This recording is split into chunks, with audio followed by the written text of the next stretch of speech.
तो आज आप लोग संक्षिप्त सूचना में यहाँ पर आने का कष्ट किया है, इसलिए सभी पत्रकार मित्रों का, चाहे प्रिंट मीडिया का हो, इलेक्ट्रॉनिक मीडिया का हो, छायाकार बंधु हो, सबका हम बहुत शुक्रिया अदा करते हैं, धन्यवाद व्यक्त करते हैं। और आज हम लोग निदेशित हैं।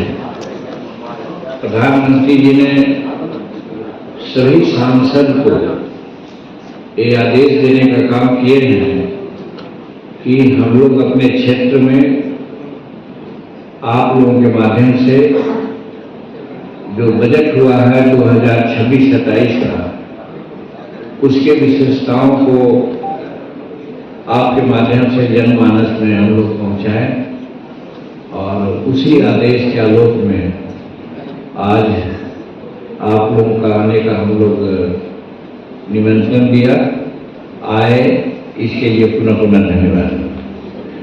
तो हमारा आज का दो हिस्सा में हम बात करेंगे। एक हिस्सा है जनरल बजट का 2026-27 का, और दूसरा हिस्सा है जिस विभाग में हम हैं, सूक्ष्म लघु और मध्यम उद्यम, उसमें क्या हमको मिला है, इस बात की चर्चा हम करेंगे। तो सबसे पहले हम बताना चाहते हैं कि जो आम बजट 2026-27 का है, उसमें हम लोग ये देखेंगे कि लगभग 2025 और 26 का जो बजट था, उससे 7.7% की वृद्धि हुई है। अगर इस आंकड़ों में देखेंगे तो 2025-26 में हमारा बजट था 49.65 लाख करोड़, मतलब 49.65 लाख करोड़, जो बढ़ करके 2026-27 में हो गया है 53.47 लाख करोड़, यानी बजट की वृद्धि 3.82 लाख करोड़ की हुई है। जो बजट हमारा 2025-26 का था, उसमें बढ़ोतरी हुई है 3,82,82,00,000 करोड़ का। तो इस तरह से 7.7% की वृद्धि हुई है जनरल बजट में। एक सराहनीय बात है, क्योंकि हर तरह का भारतीय अर्थव्यवस्था पर कसमस है, लेकिन उसके बावजूद भी लोकहित में और अपने पुराने सारे काम जो भारत के लिए करना है, उस सबको चालू रखते हुए बजट का आकार बढ़ाया गया है। जो 7.7% बढ़ोतरी है, ये अपने आप में एक बहुत उल्लेखनीय वृद्धि है। और उसी प्रकार से जैसा मैंने कहा कि हमारा विभाग भी है सूक्ष्म लघु और मध्यम उद्यम, उसमें भी आप देखेंगे तो 25-26 में हमारा बजट था 23,168 करोड़, और 2026-27 में वो बढ़ करके 24,566 करोड़ के आसपास में हो गया है। अगर इसको हम लोग वृद्धि प्रतिशत के हिसाब से देखेंगे तो बढ़ोतरी हमारी हुई है 6.3% की बढ़ोतरी हुई है पिछले साल से। और इन टोटल वृद्धि की बात अगर कहिएगा तो 1,398 करोड़ से ज़्यादा की वृद्धि हुई है। ये भी MSME में बहुत उल्लेखनीय वृद्धि है, क्योंकि प्रधानमंत्री जी MSME के माध्यम से भारत के अनएम्प्लॉयड लोग हैं, उनको एम्प्लॉयमेंट देना चाहते हैं। और एक जनरल मानना है कि कृषि के बाद MSME ही विभाग ऐसा है कि जहां सबसे ज़्यादा, चाहे GDP का मामला हो, चाहे मैन्युफैक्चरिंग का मामला हो या एक्सपोर्ट का मामला हो, हम कृषि के बाद MSME विभाग सबसे ज़्यादा काम कारगर है। इसलिए प्रधानमंत्री जी ने इस पर बहुत ज़्यादा महत्व दिया है और यही कारण है कि 6.3% की बढ़ोतरी करते हुए और 1,398 करोड़ की बढ़ोतरी करते हुए टोटल 24,586 करोड़ की योजना एमएसएमई में दिया। अब आगे बढ़ते हैं हम लोग, तो वित्त वर्ष 2026-27 का हमारा केंद्रीय बजट है, उसको हमारे प्रधानमंत्री और हमारे विशेषज्ञों ने एक उपनाम दिया है कि आत्मनिर्भरता का एक ध्रुव तारा माना गया है। जो 2026-27 का हमारा बजट है, जो आत्मनिर्भरता की ओर हम लोग आगे बढ़ रहे हैं, उसको ध्रुव तारा माना गया है। और इसका एक ही उद्देश्य है कि हम लोग 2030 के आसपास में संसार का तीसरी अर्थव्यवस्था भारत को तो बनाएंगे ही, साथ साथ हम भारत को 2047 में भारत को हम संसार का प्रथम आर्थिक व्यवस्था यानी आत्मनिर्भर हिंदुस्तान के रूप में हम लोग देखने का काम किया है। और उसी उद्देश्य से हमारा बजट ये जो 2026-27 का है वो बढ़ा है। इसमें प्रधानमंत्री की बात मैं बोलता हूँ आपसे, बहुत क्रिटिक लोग हैं, वो कहते हैं कि क्या 2047 तक एनडीए की सरकार रहेगी, क्या नरेंद्र मोदी की सरकार रहेगी। ये कहकर के लोग हास्यास्पद बात करते हैं कि एक सपूर्ण कथित बात है। उसके बारे में हम कहते हैं कि जैसे हम आप एक पेड़ लगाते हैं तो ये उद्देश्य लगाते हैं कि 15 वर्ष या 10 वर्ष के बाद फल देने लगेगा। ठीक है, हम लगाए हैं, हम तो नहीं खाएंगे, हमारे परिवार के लोग खाएगा, हमारा आगे आने वाला खाएगा। उसी प्रकार से प्रधानमंत्री जी ने 2047 की कल्पना की है आत्मनिर्भर भारत की, कि अगर हम न रहें, एनडीए नहीं रहे, कोई भी किसी की भी तो सरकार भारत वर्ष में रहेगी, उसका लाभ हमारे भारत के जनता को मिलेगी। और एक बात और जो इस बजट की विशेषता है, जिसके बारे में प्रधानमंत्री ने कहा है कि सुना है कि प्रधानमंत्री तत्कालीन हमारे जवाहरलाल नेहरू ईरान गए थे, वहाँ उनको पूछा गया कि आपकी समस्या क्या है, कितनी है। तो आप लोगों को सुनकर के आश्चर्य होगा कि तत्कालीन प्रधानमंत्री जवाहरलाल जी ने कहा था कि हमारी समस्याएं 33 करोड़ है, यानी उसमें 33 करोड़ हमारी जनसंख्या थी। तो हमारे प्रतिष्ठित कहे जाने वाले और अच्छे प्रधानमंत्री माने जाने वाले जवाहरलाल ने भी यहाँ की जनसंख्या को समस्या माना। उसी बात को श्रीमती इंदिरा गांधी ने भी दोहराई जब उनसे पूछा गया कि आपकी कितनी समस्याएं हैं, तो उन्होंने कहा था कि हमारी समस्याएं 57 करोड़ है। तो उनकी बात थी जो उन्होंने जनसंख्या को एक समस्या माना था, लेकिन प्रधानमंत्री नरेंद्र मोदी जी ने जनसंख्या को रिसोर्स माना है, साधन माना है। और वो कहते हैं कि हमारा जो ताकत है, हम जो आगे बढ़ रहे हैं, भारत की 140 करोड़ लोगों का सहयोग है और उनका समर्थन है, इसलिए हम बढ़ रहे हैं। इसलिए जनसंख्या हमारा कोई बोझ नहीं है, एक फर्क बताने का काम किया है। तो उसी तरह से आगे बढ़ते हैं हम लोग। एक बजट के 3 प्रमुख कर्तव्य पर आधारित बजट किया गया है। उसमें है वैश्विक अनिश्चितताओं के बीच उत्पादकता और प्रतिस्पर्धा को बढ़ाकर विकास को तेज करना और उसको निरंतर आगे बढ़ाना। आप समझ गए होंगे कि वैश्विक अनिश्चितता क्या है। आप देखते हैं कहीं कोई टैरिफ लगाता है, कहीं कोई अपना निर्यात बंद कर देता है।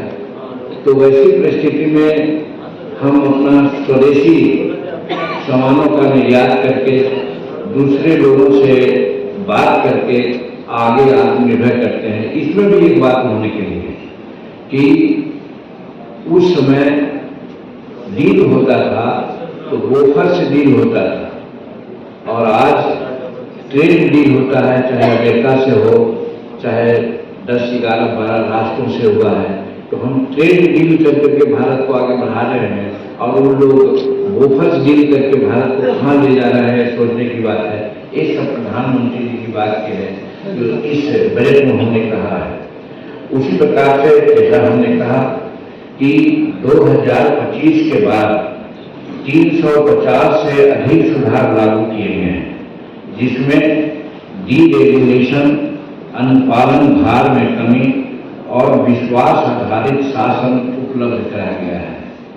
इस चीज को व्याख्या करने की जरूरत नहीं है कि डीरेगुलेशन का मतलब हुआ कि हमारे यहाँ ऐसे कानून बने हुए थे हजारों हजार, जिसका कोई उपयोग नहीं था, किताबें मोटी होती जा रही थी, उन सबको डीरेगुलेट कर करके सामान्य रूप में कम से कम कानून के रूप में बनाया गया। उसी को कहा गया डीरेगुलेशन है, और उसी तरह से आगे बढ़ा गया। फिर आगे उनका कहना था कि हम जन विश्वास आधारित टूर का भी प्रस्ताव रखा है। पहले जन विश्वास आधारित 1 का काम चल रहा था, उसको 2 में परिणत करके हम काम कर रहे हैं, और उसमें है कि खास करके जो अपराध होते हैं, अपराध का जो मुक्तिकरण होता है, जिससे जीवन की सुगमता बढ़ाई जाएगी, इसके लिए भी हम और वो सुधार 2 के बारे में विश्वसनीय आधारित 2 को हम लोग अपनाए हैं। फिर आगे उन्होंने कहा है कि भारत के बैंकिंग व्यवस्था पर भी ध्यान दिया गया है कि बैंकिंग पर उच्च स्तरीय समिति भारत की अपनी वृद्धि चरम आवश्यकताओं के अनुरूप सुझाव देगी।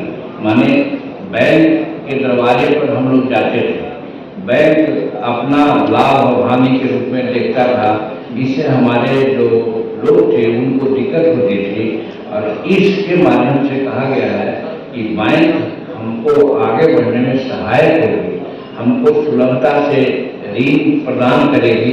इसके लिए भी इस बजट में व्यवस्था की गई है। तो ये हमारे बजट की विशेषता है। उसी प्रकार से जो आगे हम बढ़ते हैं तो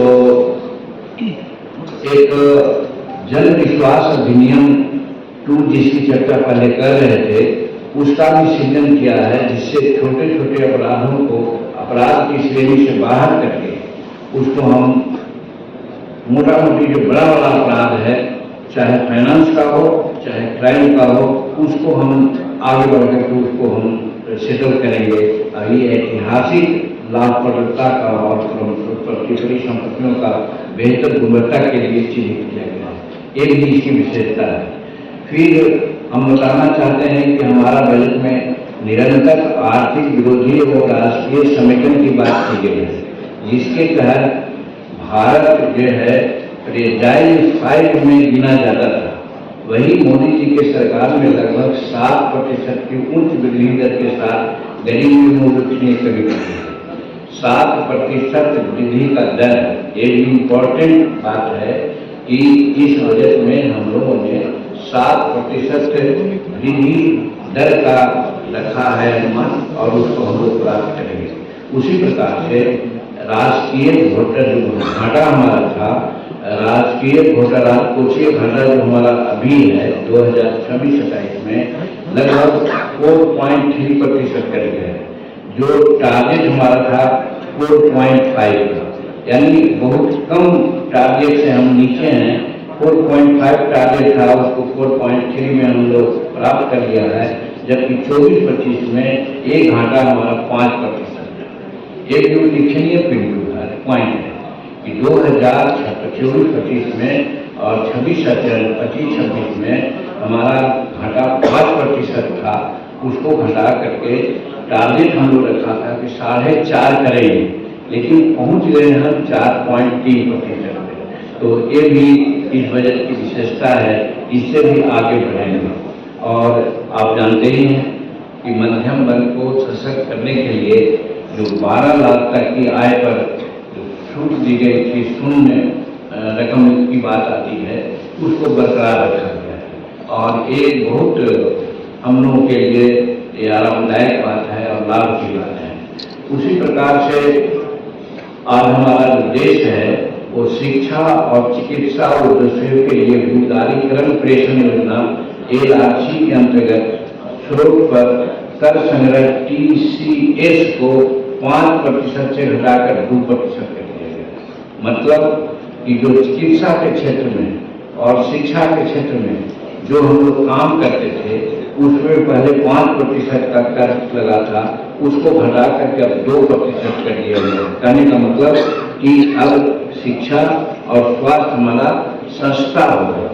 उसी को आगे और बढ़ाया गया है कि 17 दवाओं पर सीमा छूट एवं दुर्लभ बीमारियों जैसे कैंसर है और ये सब है उसके उपचार हेतु आयात पर जो भी हमारा आयात होगा उसमें किसी प्रकार का कोई कर का मामला नहीं है।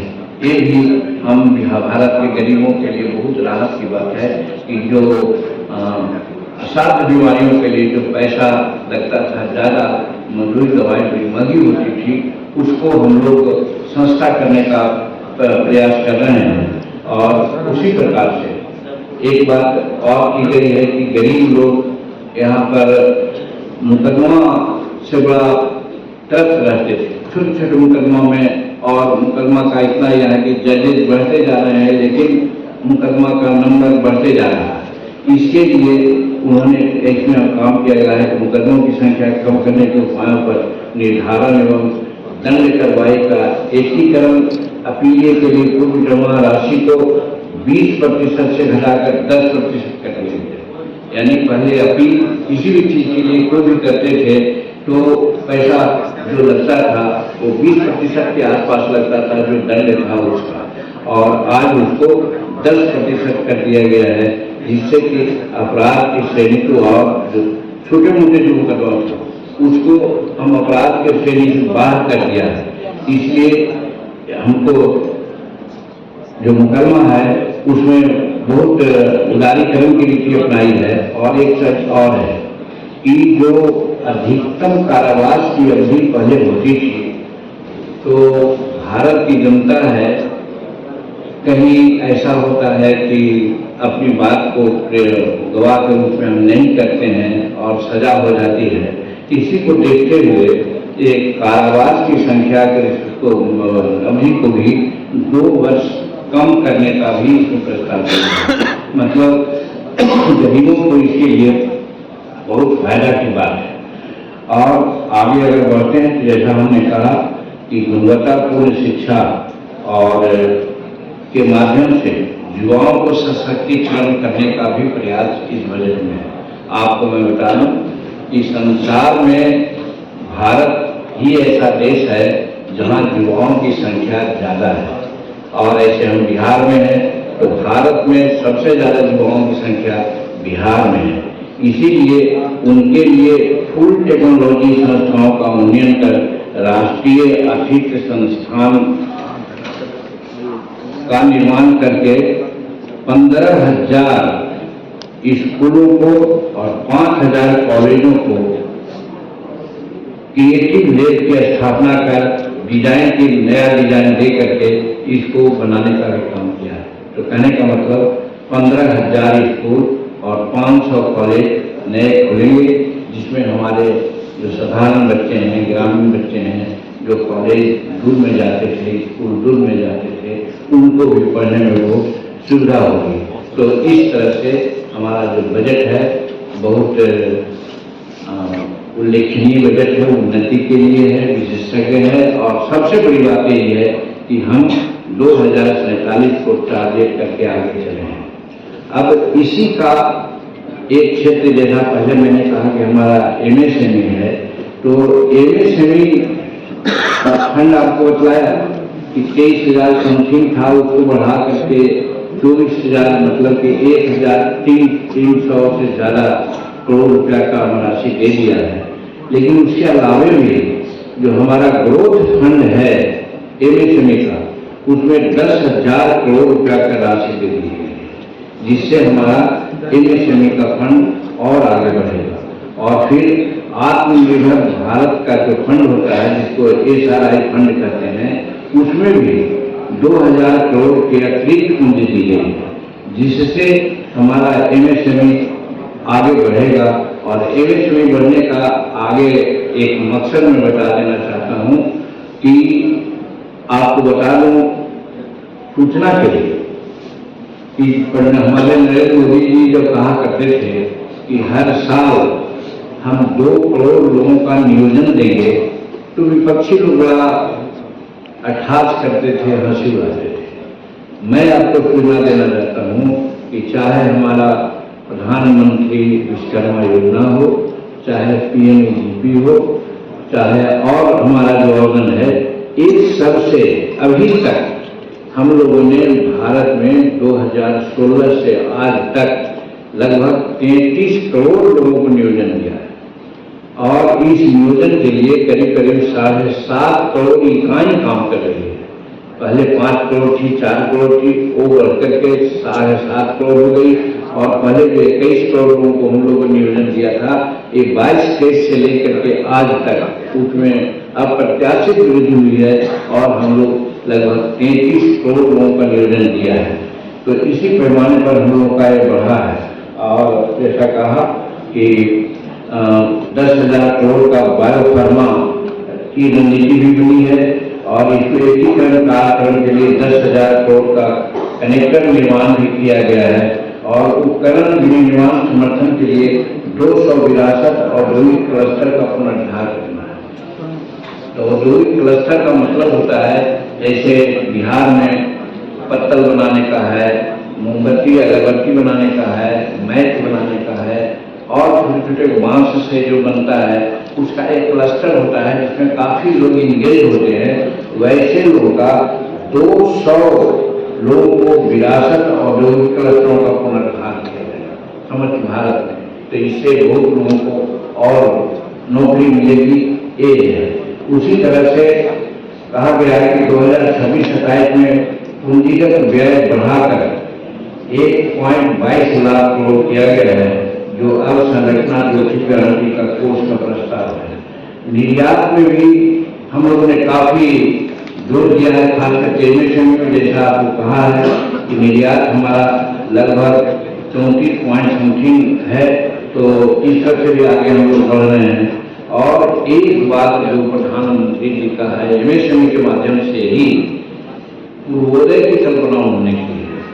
आज तक कोई प्राइम मिनिस्टर खास करके पूरब के राज्यों का और पूर्वोत्तर राज्यों का विकास के लिए बहुत सोचने का काम नहीं किया था।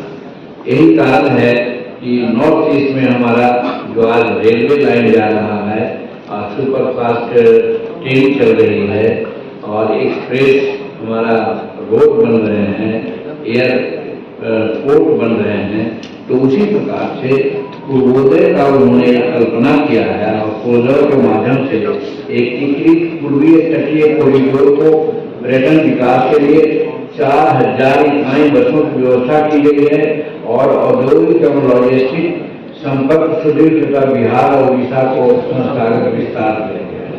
यहाँ पर खास करके बिहार और उड़ीसा जिसका कहा कि पूर्वोदय की बात करते हैं और ऐसे बिहार की बात आती है तो बहुत सी बातें हैं, लेकिन एक बात जरूर मैं कहना चाहता हूँ कि नवादा से पावापुरी तक एक रेलवे लाइन की भी व्यवस्था की गई है और कई एक रेलवे लाइन को दोहरीकरण किया गया है, अंडरपास दिया गया है, ये सब काम हुआ है। और फिर आगे चल करके ग्रामीण भारत का पुनरुद्धार का भी वादा किया गया है। उसमें एक जिला और एक उत्पाद की नीति को अपनाया गया है, जिसके चलते पशुपालन है, हस्तकरघा है और खादी के माध्यम से हस्तशिल्प को बढ़ावा देने का काम किया गया है। और इसके लिए महात्मा गांधी स्वराज योजना की पहल के माध्यम से किया जा रहा है हमारे खाते में। यहाँ पर एक बात और हम कहना चाहते हैं कि एक चर्चा आप लोग के सामने भी आती होगी और सब लोग कहते होंगे कि जब मनरेगा को दूसरे रूप में देखा गया, बदला गया नाम, तो बड़ा इसकी आलोचना हो रही थी और हो भी रही। लेकिन हम कहना चाहते हैं कि गांव से आने वाले हम लोग हैं, मनरेगा में इस प्रकार की व्यवस्था रही है कि आदमी काम करता है तो एक मेड के माध्यम से करता है, साधारण वर्कर काम नहीं करता है और उसका पेमेंट साल भर के बाद होता है। एक डिफेक्ट ये था। दूसरी बात, वो अगर कहेंगे तो आज ही का मैं अपना उदाहरण देता हूँ। एक जगह काम कराने की बात आई है, अंत में हम नगद पैसा देकर को काम करवा रहे हैं, एक करके एक महीना के 1 वर्ष के बाद पेमेंट होगा, तो हम फोन में तुमको कहेंगे तुम काम करवा दो और पैसा कर देगा। तो मनरेगा में ये दोष था। इसलिए अभी है कि मनरेगा जब तक के जी राम जी अलग सर्वाधिक नहीं होगी तब तक वो चलते रहेगा। तो उसका ये है। एक दूसरा चीज, कोई आधारभूत संरचना हमसे काम नहीं कर रहे।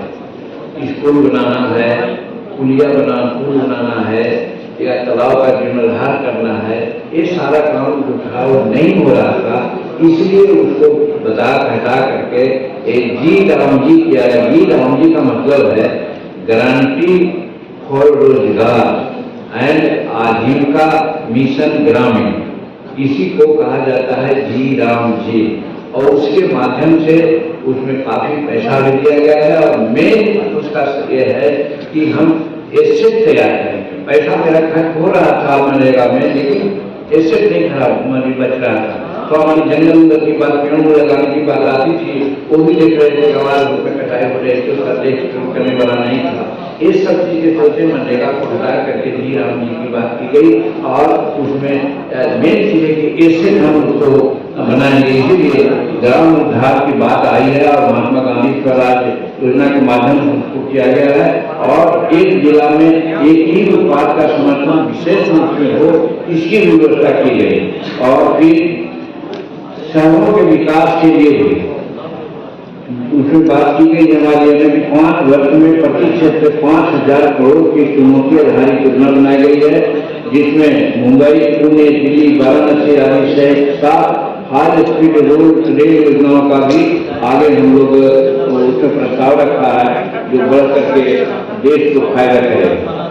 और इसका एक और विशेषता ये है कि सेमी कंडक्टर का जो परिस्थिति तंत्र है उसको सुदृढ़ किया गया। आज वैज्ञानिक युग है, सब AI के माध्यम से सारा काम होता है। तो इसके लिए भारत में सेमी कंडक्टर की जो परिस्थिति जनक स्थिति है उसको भी किया है। और किसानों के समग्र कल्याण के लिए जैसे नारियल है, कोको है, काजू है, बादाम है, और ऐसे कुछ मूल्यों के फसल और तिलहन को खास करके करके AI आधारित बहुभाषी कृषि उपकरण कम से कम 500 जलाशयों का पुनरुद्धार करने की बात की गई।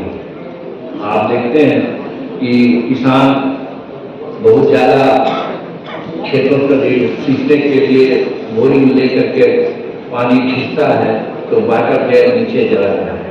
उसका एक ही उपाय है कि जैसे पहले हमारे यहाँ बहुत हर गांव में एक तालाब हुआ करता था और तालाब में पानी रहता था, जिसके चलते वो वाटर लेयर मेंटेन करता था और कुआं के पानी से हम लोग पानी पीते थे। और आज 100 फीट, 150 फीट, 200 फीट चापाकल है, वो भी ड्राई हो रहा है। इस व्यवस्था को देखते हुए हमारे इस बजट में 500 जो हमारे तालाब हैं उनका जीर्णोद्धार करने की बात की गई है, जिससे किसानों को बहुत फायदा होगा और हम आगे बढ़ेंगे।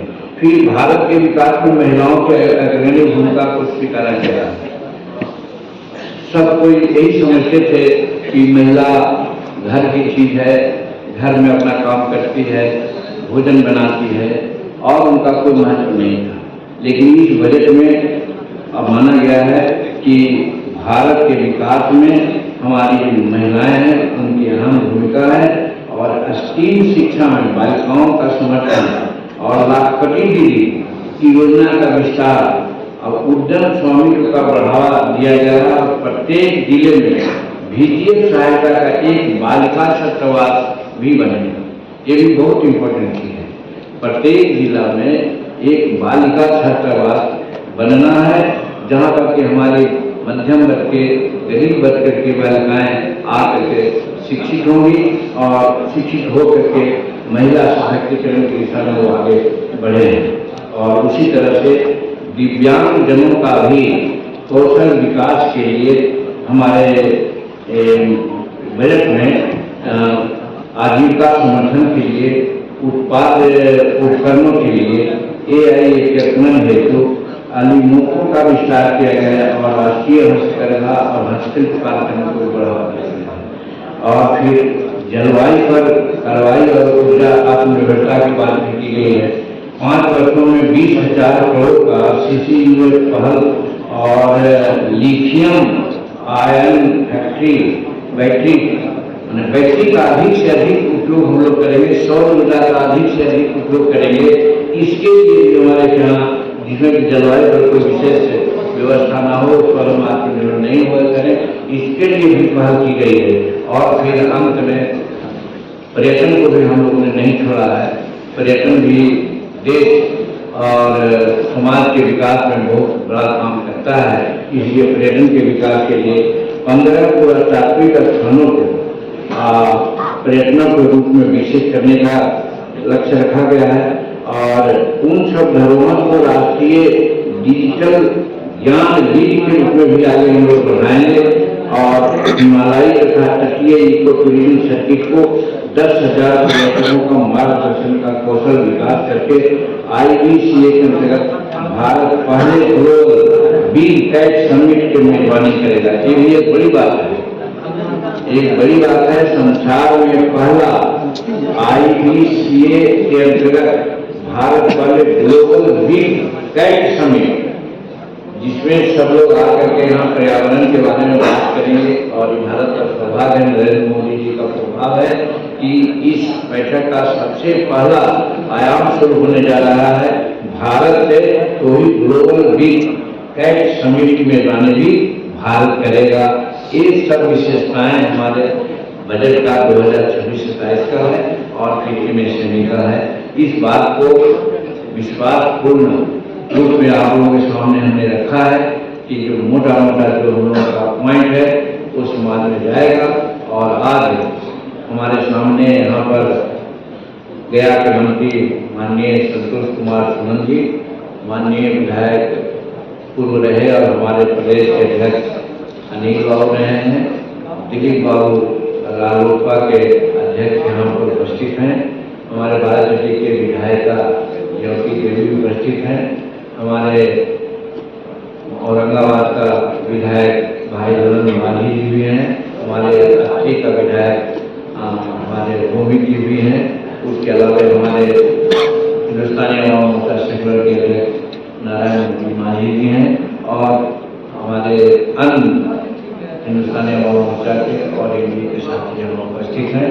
सबको हम अपने तरफ से धन्यवाद देते हैं और उनसे भी आग्रह करते हैं कि जो हमारा मेन पॉइंट है बजट का और MSME का, जिससे कि हमारा भारत और बिहार को आगे बढ़ना है, समाज को आगे ले जाना है।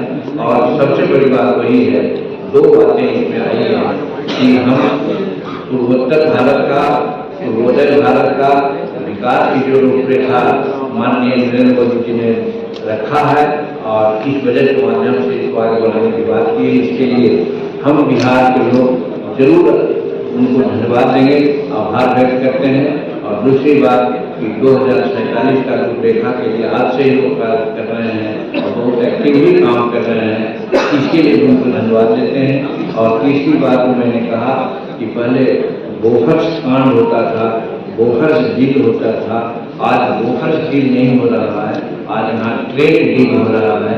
ये भी हम लोग की विशेषता रही है।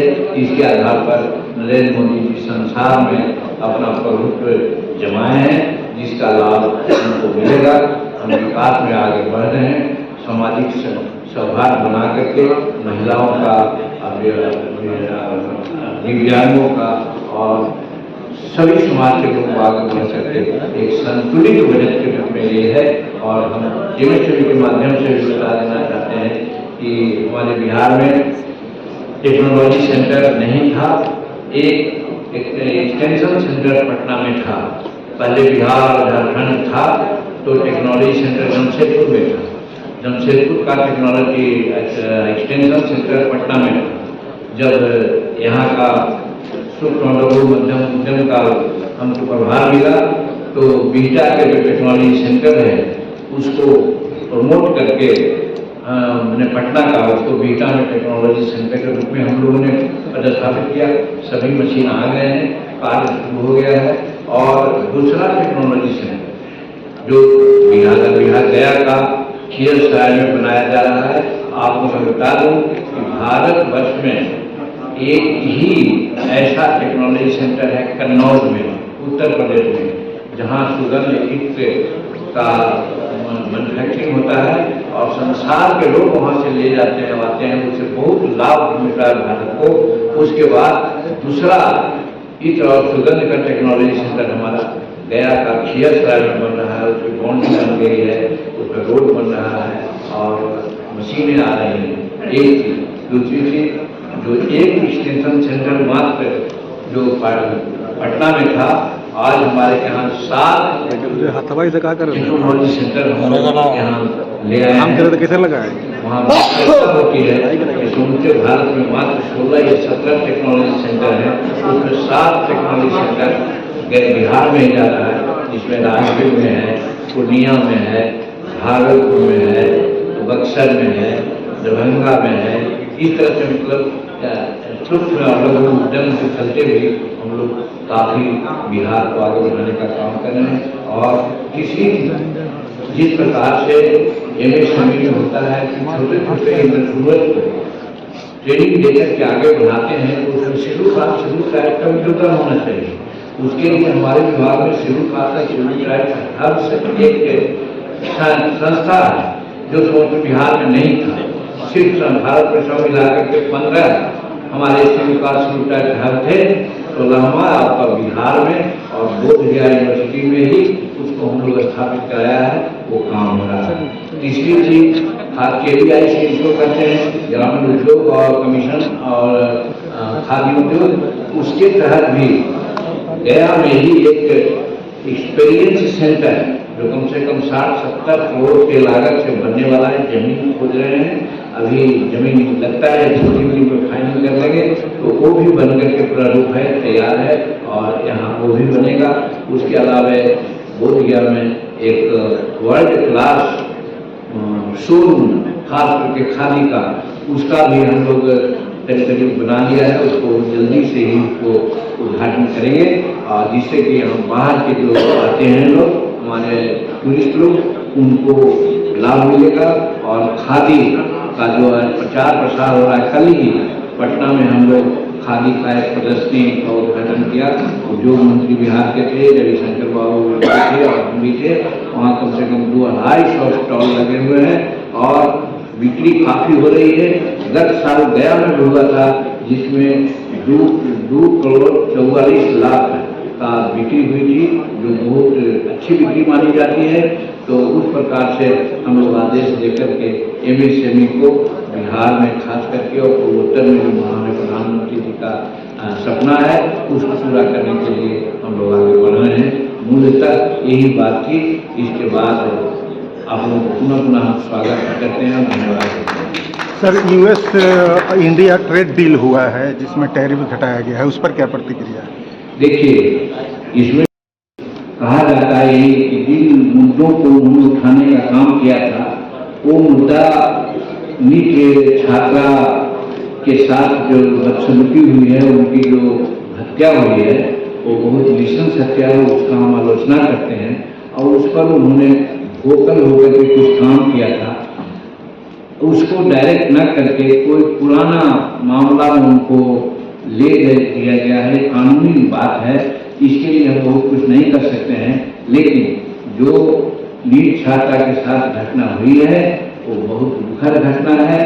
और हमारे होम मिनिस्टर जो हैं, उन्होंने भी कहा है, सम्राट चौधरी जी ने, कि हम लोग सरसरी निगाह से उसको चाहे तो क्या कहते हैं कि साधारण जो जांच का होता है, SIT होता है, उससे किया, CID से किया, CBI से कर रहे हैं।